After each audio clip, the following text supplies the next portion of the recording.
什么才是最完美的杀人？那就是置身于受害者之中，因为没有人会怀疑死人也会杀人。那杀人的最高境界又是什么？那就是真的把自己也给杀死。只有这样，案子才无人可破。8个素不相识的人被同时邀请到了一座孤岛上，但他们有一个共同点，那就是全都会在这里惨死，无人生还。某瓣评分数十万人打出了9.0的高分。这部影片究竟有着什么样的魔力？即使你已经知道了结局，却依旧抵挡不住它层层递进的悬疑感。你总觉得你知道了凶手，可是下一秒你才发现凶手正需要你这么去想。好了，话不多说，杀人正式开始。起初没有一个人会想到这竟是一场阴谋。船夫在将这群人送上岸后就准备离开，可是离开前他却对这群人投去了难以言表的目光，因为他早已被买通，接下来的时间里不准开船回来。这8个人就这么来到了这栋别墅，邀请他们来的是一对叫欧文的夫妇，接待他们的只是欧文夫妇雇佣的2名管家夫妻。没有人知道欧文夫妇的真实身份和样貌，他们只知道来到这，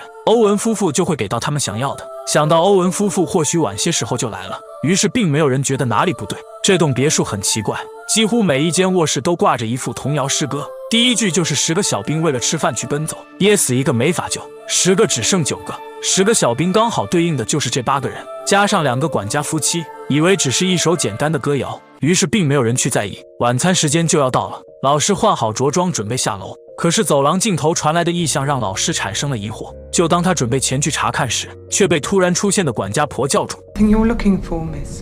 管家婆以里面是员工宿舍为由叫走了老师。晚餐时间如期而至，这8个人也纷纷上座。由于宾客已至，主却不相见，让这些人难免有些不悦。然而当管家将美食奉上后，他们才稍显高兴起来。不过让人奇怪的是，餐桌上摆放的10个士兵小人，这让他们联想到诗歌里面说的应该也是这个。8个人来自各行各业，不过让我最感兴趣的就是这个叫麦克阿瑟的将军，因为片中他真的就叫麦克阿瑟，但并不是你想象中的那名5星上将。大家就这么边吃边聊，丝毫没有觉得有什么不对劲的地方，直到传来一段广播，所有的人都陷入了慌乱之中。广播播放了在场每一个人的杀人记录，而这并不是无端的指控。眼下这群人除了好奇别人怎么知道以外，更多的却是无尽的恐惧。随着声音，他们找到了地下室，可是刚到门口，厨房就传来了管家婆惊恐的叫声。管家不得已先去看看管家婆怎么回事。趁着管家婆还未轻声尖叫时，管家立马捂住了她的嘴。而这8个人也发现了，竟是提前录好的唱片通过留声机播放出来的，10条罪名却有1个人的名字对不上。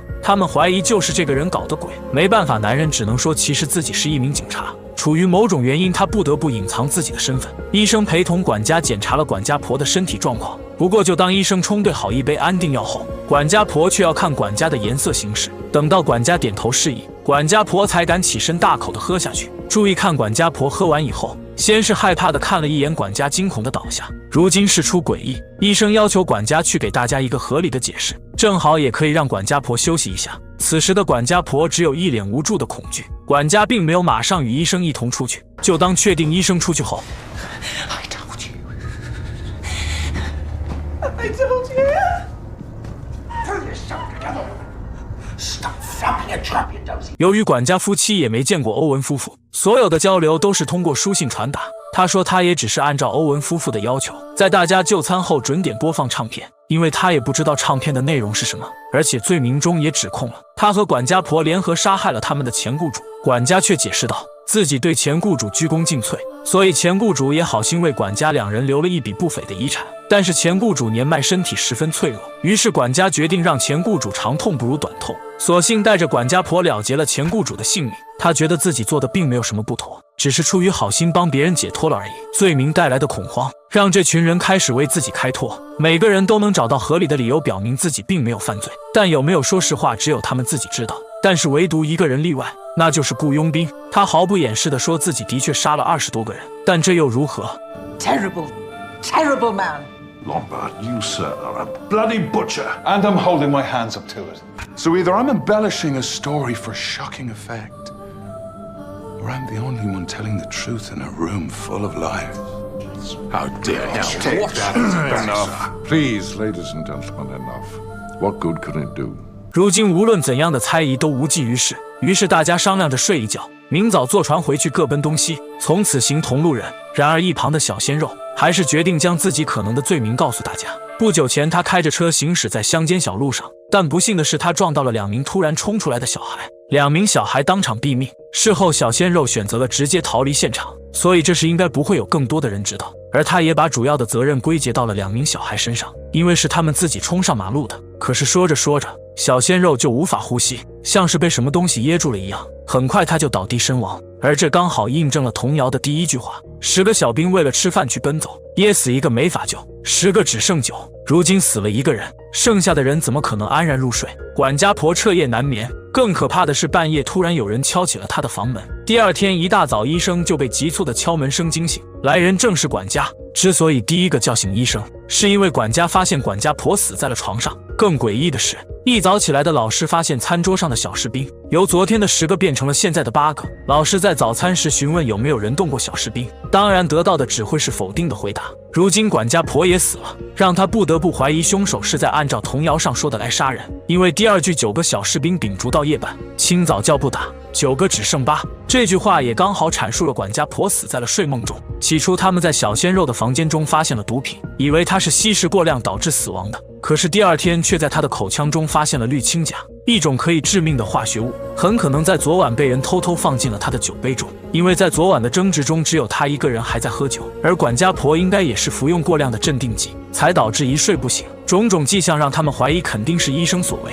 因为只有他才会带药品来到这里。为了摆脱嫌疑，医生说他之所以被欧文夫妇邀请于此，就是来给欧文太太看病的，所以带点药品也不足为奇。可是眼下却并不会有人相信医生的说辞，于是他们一致同意必须检查医生的医疗箱，但同时还要检查法官带来的药品，因为体弱多病的他也时常会随身携带药品。然而在仔细的检查后，发现2人的药品并没有什么不对劲，都是些非常常见没有危害的药。如今事情变得更加扑朔迷离，让只顾自己安危的这群人各自心怀鬼胎。所有的人都收拾好行李，准备等船来后就坐船回去。唯独将军来到了海边，他开始回忆自己的往事。多年前的战场上，将军在副官的衣服中发现了一封情书，可是没想到落款人竟是自己的妻子。露骨的暧昧情话宛如晴天霹雳一般，击溃了将军的心理防线。他不顾眼前紧急的战事，开枪杀掉了副官。事后没想到妻子因为副官的死也抑郁而终。期间老师找到了将军，他让将军可以回去了，说不定船马上就到。可是将军却执意要再多待一会，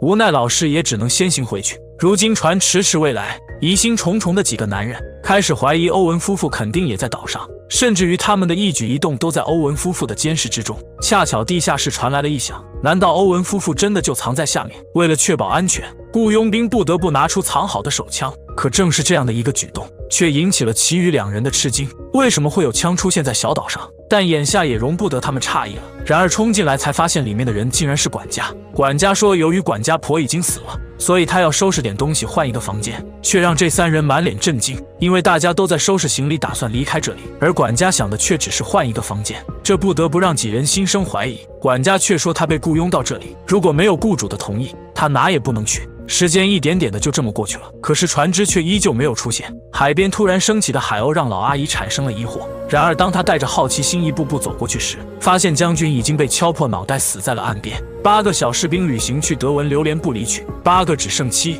乌云的压境让这座小岛变得更加诡异多端了。起初所有的人都以为这只是一场普通的孤岛派对，也更不会想到这座孤岛会是一座无法逃离的死亡岛。直到登岛还不足24个小时，就已经死了3个人。将军的死已经开始让这群人不再那么吃惊，似乎已经料想到了会出现这种情况一般。当老师来到餐厅时，发现小士兵果然只剩下7个，看来凶手真的就是在按照童谣的顺序在杀人。如今小岛无法离去，剩下的人只能合力商讨对策。但是言过几旬后，法官就开始质问雇佣兵的枪从何而来，带枪来的目的究竟又是什么？雇佣兵却说自己的身份特殊，随身带枪再平常不过了，并且最重要的是，在雇佣兵接受这次邀请时，就受到了欧文夫妇的暗示，让他偷偷带一把枪登岛。虽然这个欧文夫妇从未谋面，但给了他们每一个人都无法拒绝的理由。有人怀疑肯定是犹太人在背后搞鬼，因为每次恶性的事件背后总会有犹太人的身影。也就是这句话提醒到了法官，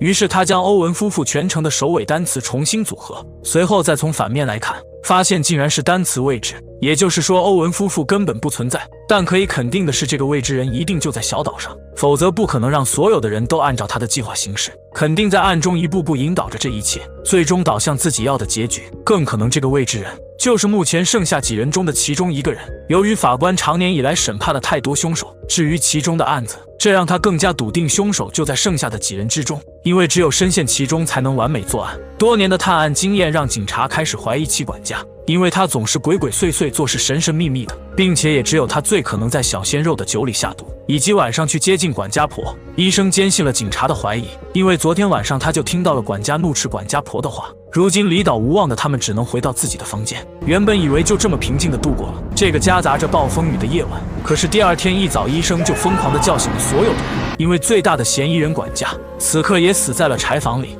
7 little soldiers chopping up sticks. One chopped himself in half, and then there were 6. So she's right. It is the poem.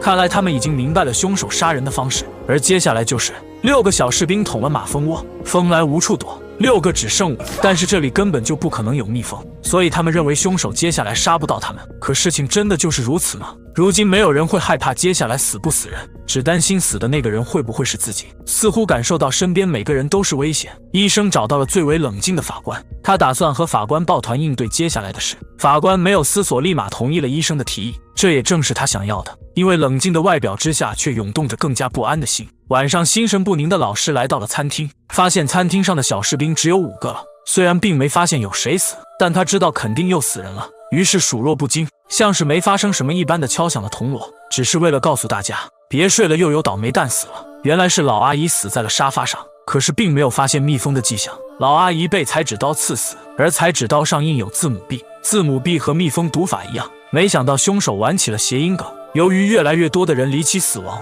让这些人从最开始的惊恐到麻木，再到现在的崩溃，以至于如今说的每一句话都会被莫名其妙的针锋相对。然而这还不是最可怕的，因为雇佣兵的手枪被偷了，为了自己的安危，他们只要不在房间都会将门锁上，每个人都只有自己房间的钥匙，那么肯定有人拥有万能钥匙，而这把钥匙最有可能被管家持有。但如今管家已死，医生是作为第一个发现管家的人，因此他也成为了最大的怀疑对象。但医生认为这是雇佣兵的自导自演，就是为了摆脱嫌疑，而他的这一猜想也得到了警察的认可。 What, Tubbs? Why you would steal your own gun? Armstrong's got a point. It's all riddles and games, smoke and mirrors. Double bluff. You were the last one down. 因为在搬运管家的尸体时，搬运结束后，警察并没有马上离开，所以雇佣兵有理由怀疑是警察趁机拿走了管家身上的钥匙。对于雇佣兵的质疑，警察似乎有着某种秘密，但不愿意告诉大家。但他极力否认雇佣兵的这一猜想。Then what took you so long? If you weren't in my room stealing my gun, then why were you the last down? I was in the bloody lavvy, if you must know. Constipated. Oh, yes. Yeah, laugh it up. 几人强颜欢笑，试图掩盖心中的不安，但他们都清楚地知道，偷枪之人就是他们其中之一。接下来他们每个人的房间都被仔细搜查了一遍，但是都没有找到任何可疑的东西。但事后老师却在自己的房间中发现了一个奇怪的挂钩，这样的挂钩似乎也不像是挂灯的，无论他怎么想都想不到这个挂钩的用处到底是什么。随后这仅存的5个人开始在别墅里翻箱倒柜，不留一丝遗落地寻找着任何可疑的东西，可是到最后依旧什么也没有发现。眼下他们还有着一个最大的疑惑，那就是法官明明是惩凶除恶维护正义的人，为什么也会被指控杀人？法官有一个特殊的癖好，那就是每一名被他审判死刑的人，他都会亲临死刑现场，亲眼看到罪犯被行刑才肯离开。不过不久前他审判了一名罪犯死刑，但却被除他之外的所有人都认为是冤枉的，包括现在岛上仅存的几个人也是如此。法官说这名罪犯十分聪明，通过种种手段让人误以为他是冤枉的，可是法官却依旧坚持自己发现的蛛丝马迹，最后毫不留情地给罪犯定下了死罪。不过这名罪犯和所有的死刑犯不同的是，他在实行绞刑时拒绝了戴头套，因为他要在死亡的那一刻去嘲笑法官，去嘲笑法官眼中的正义。至此这名罪犯成了法官梦魇般的存在，无论如何都挥之不去。原本几人为了各自的安危，计划的是不准单独离开，但是法官以无法处在焦躁的环境为由，回到了自己的房间。离开法官后的这几人开始回忆法官说的每一句话，如今他们又将怀疑的对象指向了法官，因为他已经兵不厌刃地审判了大量的罪犯，所以他们有理由怀疑大义凛然的法官想审判他们这群人。然而几人的胡乱猜疑让老师产生了厌烦，于是他决定回房休息。 Singly or in a group. You can watch me go up the stairs.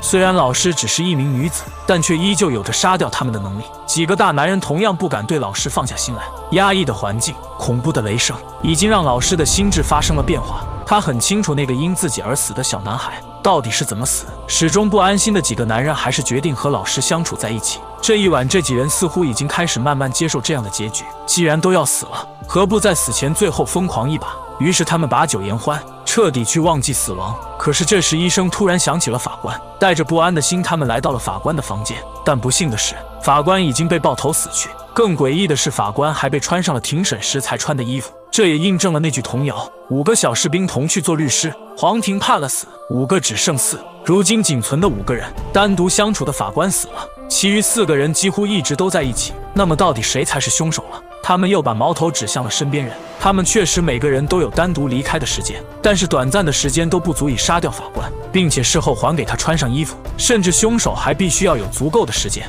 去餐厅拿走1个小士兵才行。如今4个人几乎要被逼疯了，简直被人玩弄于股掌之中。与其坐以待毙，不如尽情享受一把死亡来临前的狂欢。他们重新放弃了指控的唱片，开始释放心中隐藏最深的本能，这算是他们对凶手最直接的挑衅了。可是酒醉后必定情迷，这让老师和雇佣兵发生了微妙的反应，而这一幕恰好被医生看见，这不得不让他怀疑2人或许本就是情侣。Watch them. Watch them. You stick with me, Vera. We're gonna get through this. I have no intention of getting killed. Perhaps it's them. Mr. and Mrs. Owen. 2人并没有当场揭穿，而是打算酒醒之后才去质问。4个人又重新回到了自己的房间。不过很快雇佣兵就来到了老师的房间。老师并没有上锁，因为他知道雇佣兵肯定会来。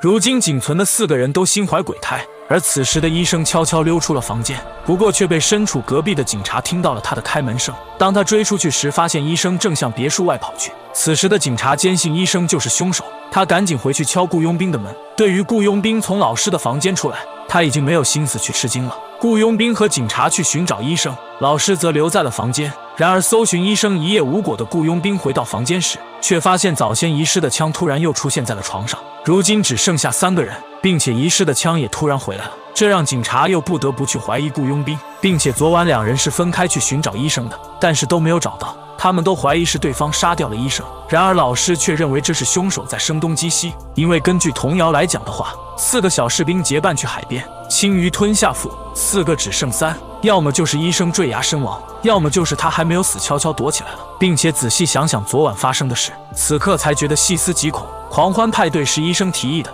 唱片也是医生放的，如今无法找到事情真相的警察也开始胡言乱语。 Are we dead already? What? 警察也终于道出了自己的杀人事迹。由于他一直以来都见不惯双性人，所以在抓捕到1名双性人后，便悄悄将双性人杀害。但事后没有人知道是谁所为。如今他们只能自我安慰，相信很快就会有人来到小岛的。他们打算主动出击，准备在海边燃起火焰寻求救援。然而就当收拾好燃烧物后，警察却并没有跟上去，因为他想留下来抓住凶手。果然很快他就听到了屋内传来的动静。来到海边的雇佣兵和老师迟迟没有发现跟来的警察，于是雇佣兵决定回去看看什么情况。但是不久后，独自等待的老师心里总觉得不安，于是也赶紧回了别墅。可是回去后却发现警察也死了。 3 years or soldier boys walking in the zoo.